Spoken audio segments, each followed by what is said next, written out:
మోక్షద ఏకాదశి వ్రత మహిమ. మార్గశిర మాసం శుక్లపక్షంలో వచ్చే ఏకాదశిని మోక్షద ఏకాదశి అని పిలుస్తారు. ఈ ఏకాదశి రోజున విష్ణు భగవానుని ఆరాధించడం ద్వారా జీవితకాలంలో సకల ఐశ్వర్యాలను సకల సౌకర్యాలను పొంది మరణానంతరము మోక్ష పదవిని పొందగలరు. ఈ రోజున ద్వాపర యుగంలో మహాభారత యుద్ధ సంగ్రామం ప్రారంభంలో శ్రీకృష్ణ భగవానుడు అర్జునునికి గీతోపదేశం చేసిన రోజు కాబట్టి ఈ రోజును గీతా జయంతిగా కూడా జరుపుకుంటారు.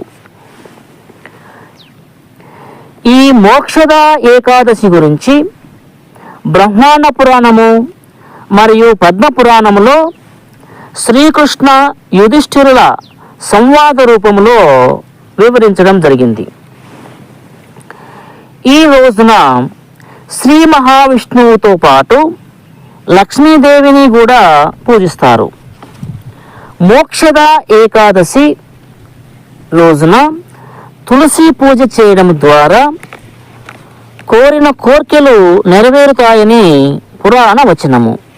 ఈ మధ్య సమయంలో ఏకాదశి వ్రతాన్ని ఆచరించడం శ్రేయస్కరం. ఇక బ్రహ్మాండ పురాణంలో మోక్షద ఏకాదశి గురించి వివరించినటువంటి కథ ఏమిటంటే, ఒకరోజు యుధిష్ఠిరుడు శ్రీకృష్ణ భగవానుని సమీపించి, ఓ జనార్దన, ముల్లోకాలలో అత్యంత పవిత్రమైనది, సకల జీవులకు శ్రేయస్సును కలిగించేది, సర్వ పాపాలను హరించి మోక్షాన్ని ప్రసాదించే ఏదైనా వ్రతాన్ని గురించి వివరించవలసినది అని ప్రార్థించాడు. అందుకు సమాధానంగా శ్రీకృష్ణ భగవానుడు, ఓ ధర్మనందన, నీ విచారణ శుభదాయకము మరియు ఇది మీ కీర్తిని పెంపొందిస్తుంది. ఇంతకుముందు ఉత్పన్న ఏకాదశి గురించి వివరించాను. ప్రస్తుతము మార్గశిర మాసం శుక్లపక్షంలో వచ్చే మోక్షద ఏకాదశి గురించి వివరిస్తాను. సావధానముగా వినుము. మోక్షద ఏకాదశి పేరుకు తగ్గట్టుగా మోక్షదాయకమైనది. ఈరోజు దామోదరుని ధూప దీప నైవేద్యముతో మరియు సువాసన గల పుష్పాలతోనూ తులసి దళాలతో పూజించడం ద్వారా సకల పాపాలు క్షయమై విష్ణులోకాన్ని చేరగలరు. అనేక సంవత్సరం నుండి నరకయాతనను అనుభవిస్తున్నటువంటి మన పూర్వీకులను ఆ నరక విముక్తి పొంది మోక్షాన్ని కూడా పొందగలరు. అనేక సంవత్సరం నుండి మన పూర్వీకులు నరకాన్ని అనుభవించినటువంటి నరక బాధ నుండి విముక్తి పొంది మోక్షాన్ని పొందగలరు. ఈ ఏకాదశి మహిమ గురించి ఒక పురాణ కథ ఉన్నది. అది ఏమిటి అంటే, ప్రాచీన కాలంలో చంపక నగరం రాజధానిగా చేసుకొని వైఖానరుడు అనే రాజు సువిశాల రాజ్యాన్ని పరిపాలిస్తూ ఉండేవాడు.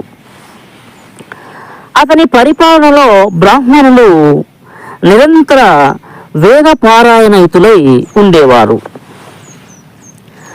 ప్రజలందరూ భక్తి శ్రద్ధలతో సుఖశాంతులతో జీవిస్తూ ఉండేవారు. రాజు తన ప్రజలను కన్నబిడ్డల వలె పరిపాలిస్తూ ఉండేవాడు. అతడు విష్ణు భక్తుడు. నిరంతరము దాన ధర్మములు ప్రజోపయోగ కార్యక్రమాలు నిర్వహిస్తూ ఉండేవాడు. అయితే ఒకరోజు రాత్రి తన స్వప్నంలో మరణించినటువంటి తన తండ్రి నరక వేదనతో బాధపడుతున్నట్లుగా కనిపించాడు. తన తండ్రి దీనావస్థలో రోధిస్తూ ఈ నరక బాధ నుండి కాపాడు అని ప్రాధేయపడినట్లుగా తన స్వప్నంలో తన తండ్రిని గాంచాడు. తన తండ్రి యొక్క దీన పరిస్థితిని గమనించినటువంటి రాజు మరుసటి రోజు స్వప్నంలో తన తండ్రి యొక్క దీన పరిస్థితిని గమనించినటువంటి రాజు తీవ్ర మనోవేదనకు గురి అయ్యాడు. మరుసటి రోజు బ్రాహ్మణోత్తములను ఉద్దేశించి, ఓ బ్రాహ్మణోత్తములారా, నిన్న రాత్రి నా తండ్రి నరకయాతన అనుభవిస్తున్నట్లుగా స్వప్నంలో చూశాను. నా తండ్రి బాధతో రోధిస్తూ, ఓ కుమారా, దయచేసి ఈ నరకయాతన నుండి నన్ను విడిపించు అని ప్రాధేయపడినట్లుగా ఉన్నది. అప్పటి నుండి నా మనసులో శాంతి లోపించినది. ఈ అందమైన రాజ్యము, నా యొక్క సైన్యము, సంపద, ఐశ్వర్యము నాకు ఆనందాన్ని ఇవ్వడం లేదు. నేను పొందుతున్న ఈ బాధను, దుఃఖాన్ని పోగొట్టడానికి మరియు నా తండ్రి నరక బాధ నుండి విముక్తి పొందడానికి, నా పూర్వీకులు స్వర్గలోక ప్రాప్తి పొందడానికి నేను చేయవలసిన ఎలాంటి దానము, ధర్మము, ఉపవాసము, మరి ఏదైనా కఠినమైన ధ్యానాది క్రతువులు ఏవైనా ఉపదేశించండి, దానిని నేను ఆచరిస్తాను అని ప్రాధేయపడ్డాడు బ్రాహ్మణులతో. అందుకు బ్రాహ్మణోత్తములు, ఓ రాజా, ఇక్కడికి కొంత దూరంలో పర్వత శ్రేణిలో ఒక గొప్ప సన్యాసి అయినటువంటి పర్వతముని ఆశ్రమం ఒకటి ఉంది. దయచేసి ఆ ముని వద్దకు వెళ్ళండి. ఎందుకంటే ఆ ముని త్రికాల జ్ఞాని. అతడు మీ కష్టాల నుండి ఉపశమనం పొందడానికి తగిన మార్గాన్ని సూచించగలడు అని బ్రాహ్మణులు సలహా ఇచ్చారు. ఈ బ్రాహ్మణుల యొక్క సలహా మేరకు ప్రసిద్ధ ఋషి పర్వతముని ఆశ్రమానికి బయలుదేరి వెళ్ళాడు. ఆ ఆశ్రమంలో 4 వేదాధ్యయనములు నిరంతరము కొనసాగుతూ ఉన్నవి. అక్కడ వందలాది త్రికాల జ్ఞాన ఋషులు ఆసీనులై ఉన్నారు. వారందరికీ వైఖానస రాజు సాష్టాంగ నమస్కారము చేశాడు.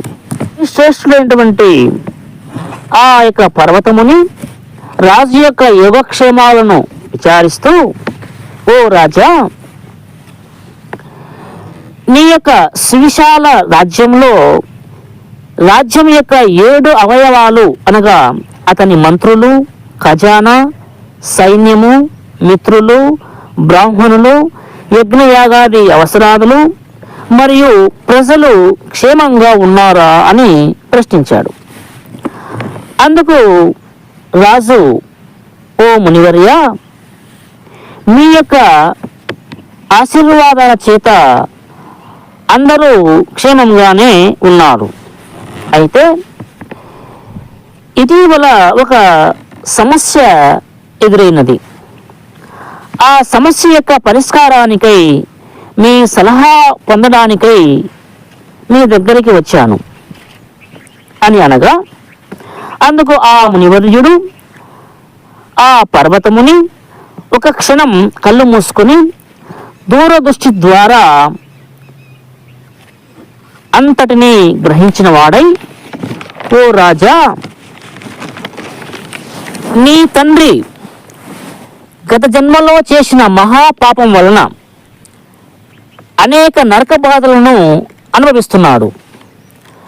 ఆ ఘోరమైన పాప విమోచనకు నీవు చేయవలసినవి ఏమంటే, రాబోయే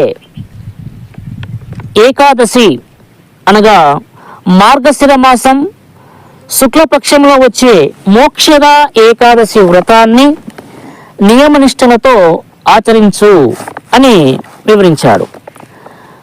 ఈ విధంగా ఈ మోక్షద ఏకాదశిని నియమానుసారం ఆచరించడం ద్వారా నీవు పొందే పుణ్య ఫలాన్ని నీ తండ్రికి దారపోస్తే తప్పక అతడు తన నరక బాధ నుండి విముక్తిని పొందగలడు. అదేవిధంగా నీ పూర్వీకులు కూడా నరక బాధ నుండి విముక్తి పొంది స్వర్గాన్ని చేరగలరు అని వివరించాడు.